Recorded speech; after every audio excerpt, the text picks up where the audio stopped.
दौसा जमीन नीलामी मामला आप भूले नहीं होंगे। अब पाली में एक किसान परिवार लोन चुकाने या जमीन की नीलामी के लिए तैयार रहने की धमकी झेल रहा है।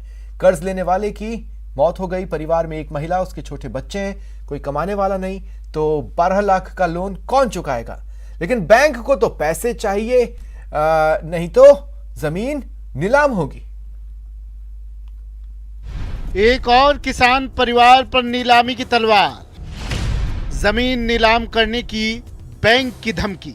मेरा हारो जी ऑफ वे गया, मेरा पति ऑफ वे गया। अब मैं कह के पैसा भरो बैंक के 10 लाख भरो ने 5 लाख भरो ने, मारे कमाओ वाला कोई नहीं है तो मैं पैसा कटू भरूँ? मुँह टाबर पाड़ू के पैसा भरूँ? मारे 5 बच्चियों है, एक बच्चों है, तो मुँह पैसा किकन भरूँ? मारे घर में पैसा ही नहीं है। ये उस पीड़ित महिला की गुहार है जिसके घर में कमाने वाला नहीं बचा, लेकिन बैंक 12 लाख का लोन चुकाने और नहीं तो जमीन नीलामी की धमकी दे रहा है। मामला पाली उपखंड के गिरवर गांव का है। अब आप पूरा मामला जान लीजिए। दरअसल पीड़ित पुष्पा देवी के ससुर कानाराम ने 1998 में एक ट्रैक्टर खरीदने के लिए Deepali central cooperative bank limited की गुंदोज शाखा से लोन लिया था। कुछ लोन चुकाया भी, लेकिन बीमारी के कारण कानाराम और उनके बेटे दोनों की मौत हो गई। परिवार में कोई कमाने वाला नहीं बचा, तो लोन चुकाने में दिक्कत आने लगी। बैंक ने 2002 में ट्रैक्टर नीलामी करके कुछ रुपए भी वसूल कर लिए, लेकिन अब ब्याज समेत कर्ज 12 लाख बताकर बैंक वाले महिला और उसके बच्चे को धमका रहे हैं। बैंक के पैसा भरो, बैंक धमकियाँ दे रही है, क्या तो पैसा भरो 5 लाख भरो 10 लाख भरो ने पैसा भरो, धमकियाँ दे रही है। तो घर रे ताला लगावो, जमीन नीलाम करो। मारे भरारी स्टोरी नहीं है, मारे आगे लारे कोई नहीं है।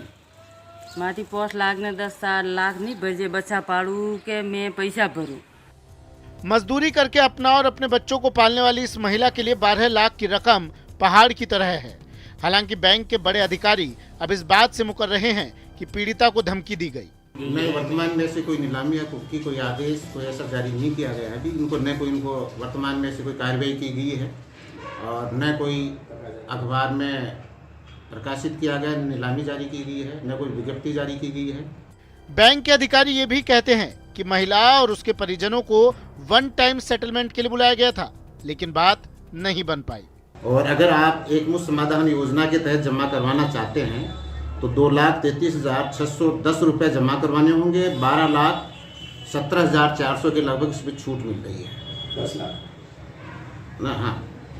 10,36,790 की छूट है। टोटल 12,17,400 रुपये आउटस्टैंडिंग है।